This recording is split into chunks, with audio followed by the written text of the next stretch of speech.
I have been a 911 dispatcher for 5 years. I have heard gunshots through the phone. I have talked people through CPR while their loved ones lay dying on the floor. I thought I had heard everything. But nothing prepared me for the night my fiancée called 911 screaming that her lover had stopped breathing. She did not recognize my voice. She did not know I was the one on the other end of the line. And I had to stay professional while my entire world collapsed. Before we dive into this story, let me know where you are watching from in the comments below. If this is your first time here, hit that like button and subscribe to the channel. What would you do if you were in my seat that night? Stay with me because what happened next changed everything I thought I knew about love and betrayal. My name is Nathan, and I was 32 years old when this happened. I worked as a 911 dispatcher at the emergency call center in Columbus, Ohio. 5 years on the job had taught me how to keep my voice steady when chaos erupted on the other end of the line. I worked the night shift 7 in the evening until 7 in the morning, sitting in a dimly lit room surrounded by monitors that blinked with incoming calls and dispatch updates. The job was exhausting, mentally draining, and sometimes heartbreaking. But I was proud of what I did. Every night I helped save lives. Every shift I guided panicked strangers through their worst moments. My supervisors trusted me to work solo on quiet nights because I never cracked under pressure. At least that is what I believed about myself. I met Megan 4 years before that night. It was at a coffee shop near the hospital, one of those places where medical staff grabbed caffeine between shifts. She was 25, then a nurse in the emergency room, and she had this way of lighting up a room just by walking into it. Her hair was dark brown, falling past her shoulders, and when she smiled, her whole face seemed to glow. I was ordering a black coffee when she bumped into me, apologizing profusely while trying to balance 3 drinks for her coworkers. I helped her carry them to her car, and somehow that turned into exchanging phone numbers. Our first date was dinner after one of her shifts. She was exhausted, still in her scrubs, and I had just woken up to prepare for my night at work. We sat in a booth at a diner near the hospital, both of us too tired to pretend we were not running on empty. But neither of us wanted to leave. We talked for 3 hours about everything and nothing. She told me about the patients who broke her heart, the ones she could not save. I told her about the calls that haunted me, the voices I could still hear when I closed my eyes. By the end of that night, I knew she understood me in a way no one else ever had. The first year was pure happiness. We navigated our opposite schedules like a puzzle, finding pockets of time to be together. Breakfast dates after my shifts. Late night movies before hers. We made it work because we wanted to. By the second year, she moved into my apartment in Clintonville, a cozy 2-bedroom place with big windows and a view of the trees outside. We painted the walls together, argued about furniture, and fell asleep tangled up in each other on the couch. It felt like building a life. The third year, we started talking about the future. Marriage. A house with a backyard. Maybe kids someday. I began saving for a ring, hiding money in an account she did not know about. Last August, I took her to Goodale Park, the same place where we had one of our early dates. The leaves were turning gold and red, and the air smelled like autumn. I got down on one knee beside the pond, pulled out the ring I had spent months choosing, and asked her to marry me. She cried. She said yes 3 times before I could even get the ring on her finger. That night we called everyone we knew. Our families, our friends, our coworkers. We were going to spend the rest of our lives together. But looking back now, I can see the cracks that I refused to notice at the time. About 6 months before that night, Megan started picking up extra shifts. She said the hospital was short-staffed, that they needed experienced nurses for the overnight hours. She said we could use the money for the wedding anyway. I believed her. I thanked her for working so hard for our future. I never questioned why she came home later than her schedule suggested. She always had an explanation. Traffic was bad. She had to finish paperwork. A patient needed extra attention. I accepted every excuse because I trusted her completely. Why would I doubt the woman I was about to marry? There were small things that should have made me suspicious. One night I called her during what should have been her break, and she did not answer. When I asked about it later, she said her phone was in her locker. Another time I noticed she had changed her phone password. She said it was because her old one was too easy to guess. I told myself I was being paranoid. I reminded myself that she was a dedicated nurse working brutal hours, and the last thing she needed was a jealous fiancé questioning her every move. The week before everything fell apart, we finalized details for our autumn wedding. We put down a deposit on a restaurant for the reception. We picked out invitations. Megan seemed distant during those conversations, her mind somewhere else even when she was sitting right next to me. I assumed she was stressed from work. I bought her flowers to cheer her up, a bouquet of sunflowers, because those were her favorite. She thanked me, but her smile did not reach her eyes the way it used to. I pushed down my concerns and told myself that every couple goes through rough patches. We would be fine. We had to be fine. That Wednesday night started like any other shift. I arrived at the call center at 6:45, 15 minutes early as always. The dispatcher I was relieving looked tired, grateful to hand over the headset and go home to her family. I settled into my chair, logged into my station, and prepared for another 12 hours of being the calm voice in someone else's storm. The first few hours were uneventful. A minor car accident on the highway, no injuries. An elderly man who had fallen in his bathroom and needed help getting up. A concerned mother whose toddler had a fever. Routine calls that I handled on autopilot while my mind wandered to wedding seating charts and honeymoon destinations. At 2:17 in the morning, the phone rang again. I pressed the button and delivered my standard greeting. 911, what is your emergency? The response was not words at first. It was breathing. Ragged, panicked, desperate breathing mixed with sobs. Then a voice cut through the chaos, high-pitched and terrified. Please, please help. He is not breathing. Oh God, please send someone. I shifted into crisis mode, my training taking over. I asked for the address, keeping my voice steady and reassuring. The caller struggled to get the words out between sobs. 742 Oakland Park Avenue, apartment 4B. I stopped typing. My fingers hovered over the keyboard as the address registered in my brain. That was my address. That was my apartment. I told myself I must have heard wrong. The caller was hysterical. Maybe she misspoke. I asked her to repeat the address, and she did. 742 Oakland Park Avenue, apartment 4B. There was no mistake. Someone was calling 911 from my home. My throat tightened, but I forced myself to continue. I asked for her name following protocol, even as my heart pounded against my ribs. There was a pause, just a second of hesitation. Then she answered. Megan. My name is Megan. The room seemed to tilt. The monitors blurred. I gripped the edge of my desk to steady myself. My fiancée was on the other end of this call. My Megan, calling from our apartment in the middle of the night while I was at work. I had to keep going. That was what my training demanded. That was what the person on the other end of the line needed, even if that person had just shattered my reality. I asked about the patient. Who was he? What was his condition? What was her relationship to him? Megan was crying so hard she could barely speak. His name is Derek, she managed. We were together, and he just collapsed. I needed clarification for the dispatch report. I asked again what her relationship to the patient was. She answered in a broken whisper. He is my lover. Please just send someone. Those 3 words hit me like a physical blow. My lover. Not a friend. Not a coworker. Her lover. In our apartment. In the home where we planned to build our future. I wanted to scream. I wanted to throw my headset across the room and drive home to confront her. But there was a man who was not breathing, and regardless of what he had done, regardless of what she had done, I had a job to do. I asked about his condition.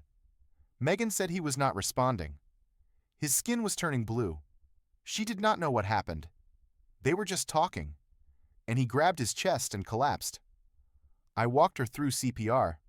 I kept my voice calm and professional, the same voice I used with every caller, giving clear instructions, while I dispatched an ambulance to my own address.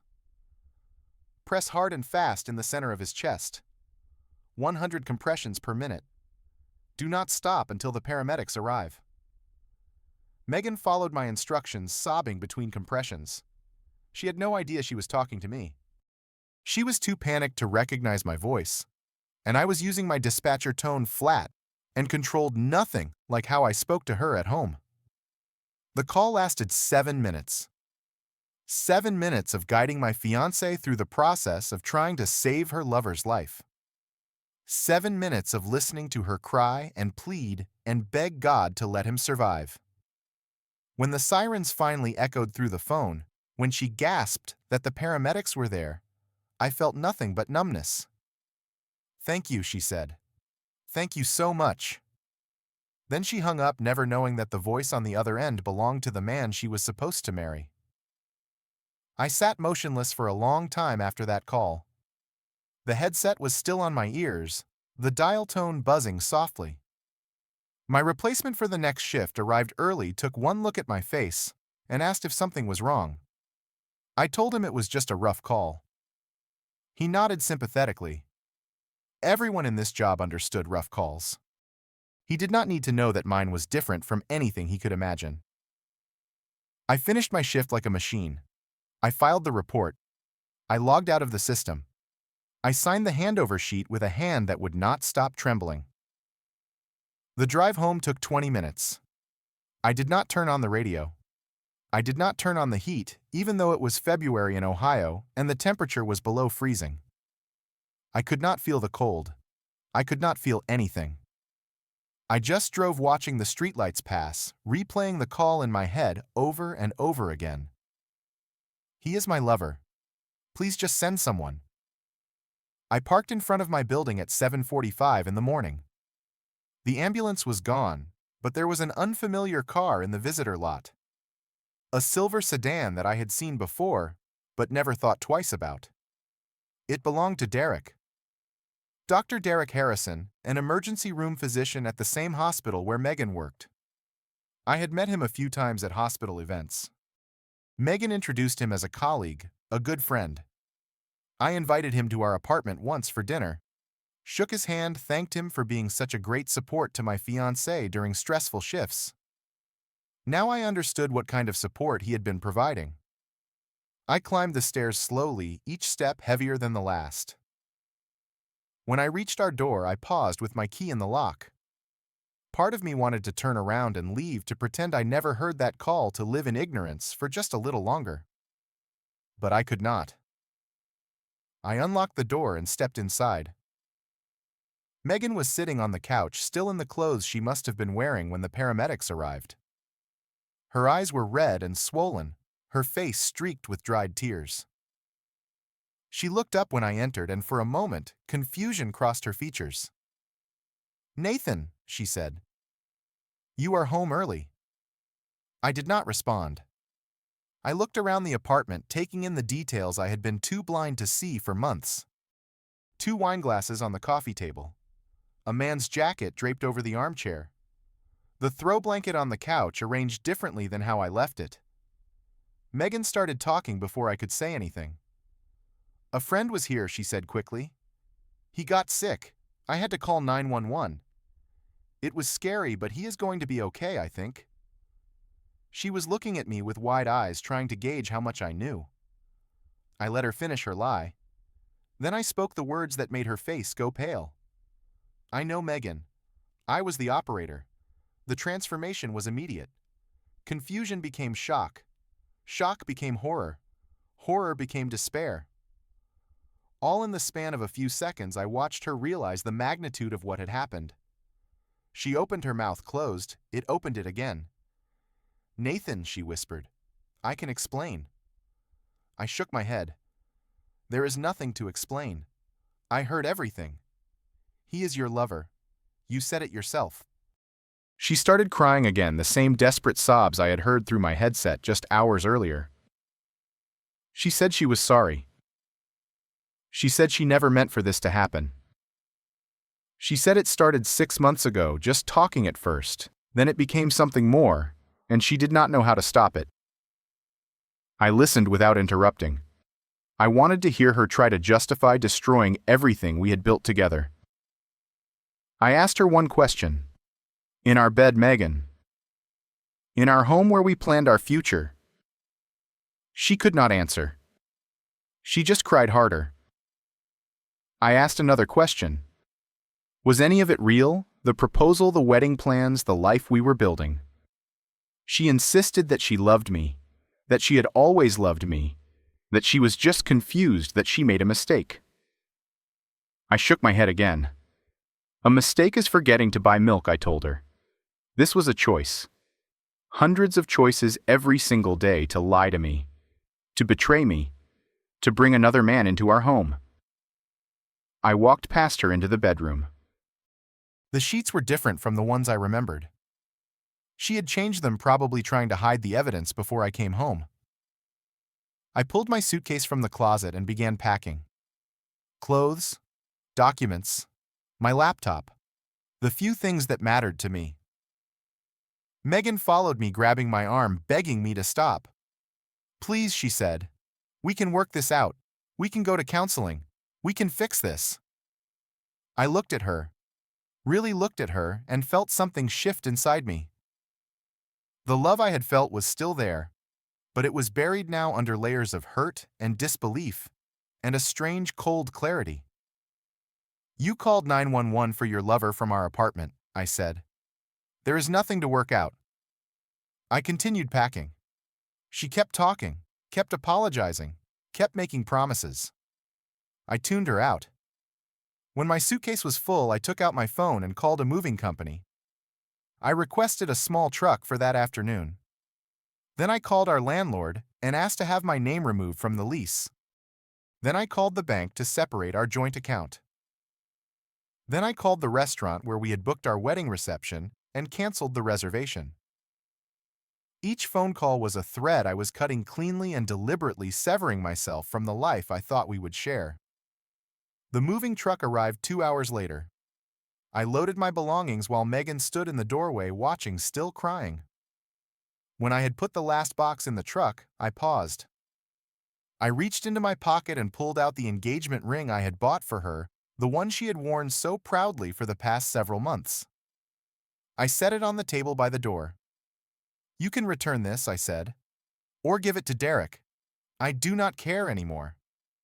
Then I walked out, climbed into the truck, and drove away.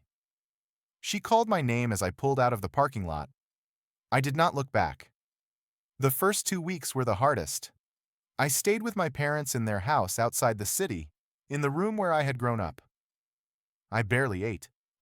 I barely slept. Every time I closed my eyes, I heard that call. He is my lover.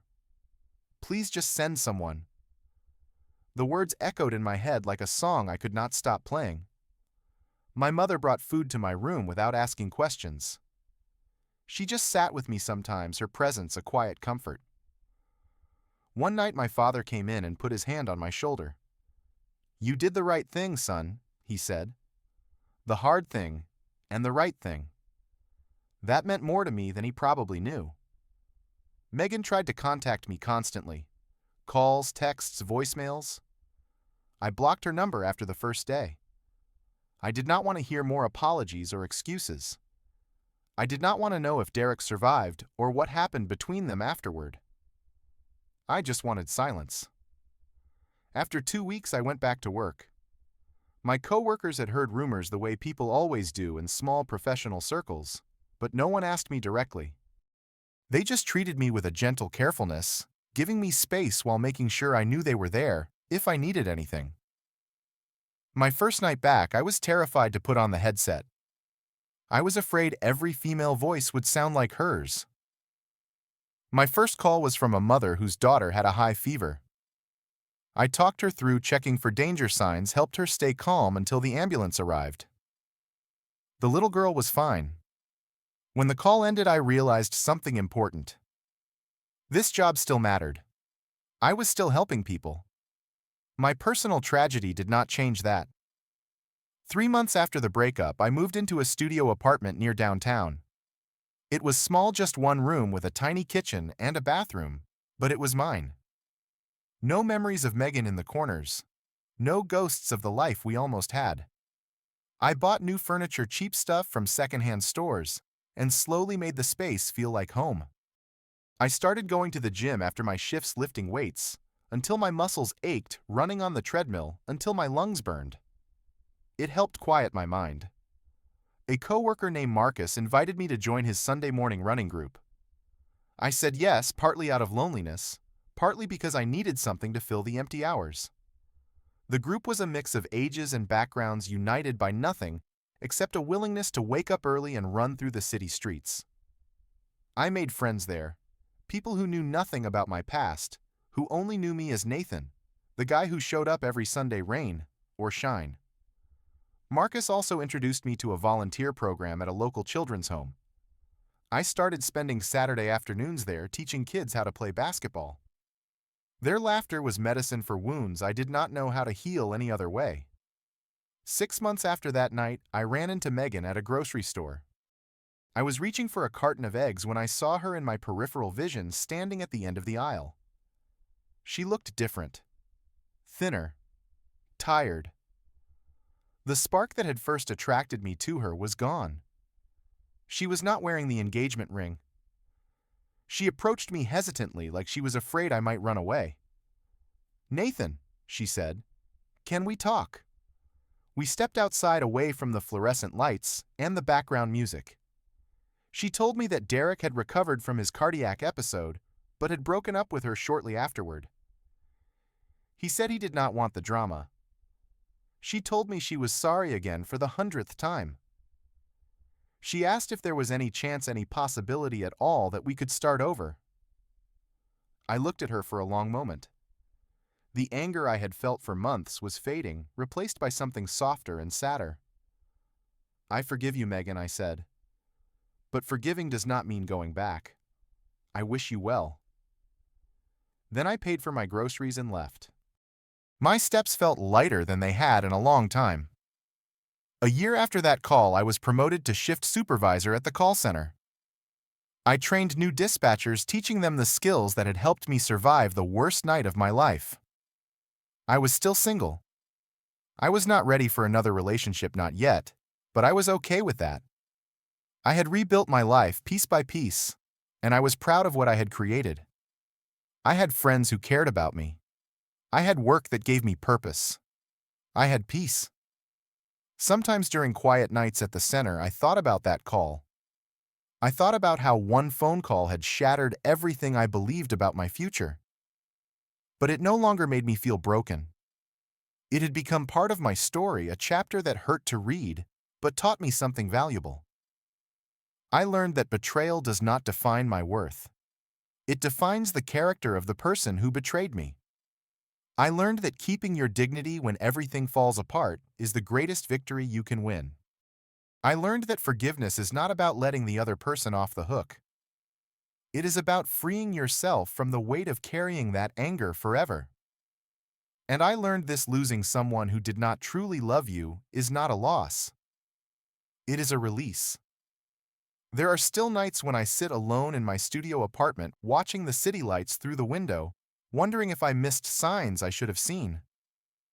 But then I remind myself that trusting someone is not a weakness. I chose to believe in the woman I loved. That was not foolish. That was human. And I refuse to let one person's betrayal destroy my ability to trust again. Someday when I am ready, I will open my heart to someone new. I will take that risk because the alternative, living in fear and suspicion forever, is no way to live at all. That 911 call broke something inside me. But it also revealed something I did not know before. I am stronger than the worst night of my life. And if you are watching this, dealing with your own betrayal, your own heartbreak, your own moment, when everything fell apart, I want you to know something. You are stronger than your worst night, too. I would love to hear from you. Have you ever discovered a betrayal in the most unexpected way? How did you find the strength to move forward? Share your story in the comments below. If this video resonated with you, please give it a like and share it with someone who might need to hear this message.